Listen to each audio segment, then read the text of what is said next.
Uyazi ngiyengihleke uma ngizwa abantu bephawula kulento yenkolo. Ila ngiyengibone khona ukuthi abantu bazingane kangakanani uma kusuke kukhulunywa nje ngenkolo.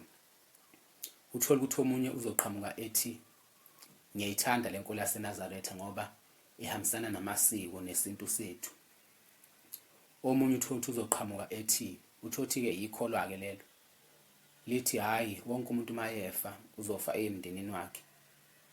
Bese ngiyayibuza ukuthi uma ngungukuthi-ke wonke umuntu mayefa ufa emndenini wakhe, pho sikholelwani?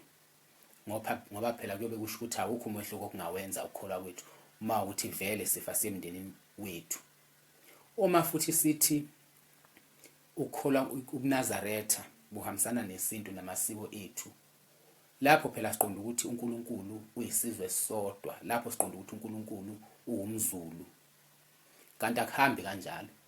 uNkulunkulu uyindaba ejule kakhulu. uNkulunkulu uyisimo esisodwa kuzo zonke izizwe.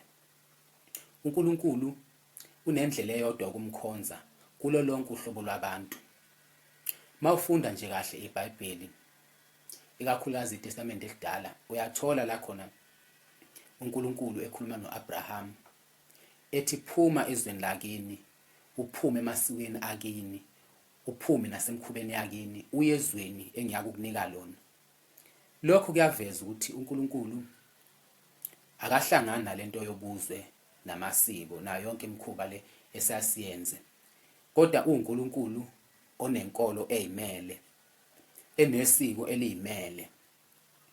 Manje ngempela masothatha inkolo sixube nemikhuba yethu yonke siyenze konke namasiko nakho konke, kunamehluko muni ekukholwa kwethu ngoba kusuke kufana vele nanoba kade singakholwa siyenza yonke lemikhuba.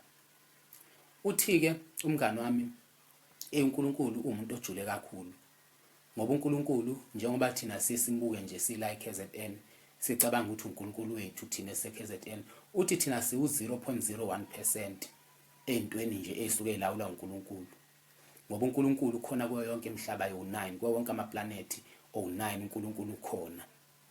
Uma thina sizokubheka ngokuthi ulawula thina ubheke kithi njengoba sila eKZN, thina siyiphesenti encane kabi endabeni kaNkulunkulu.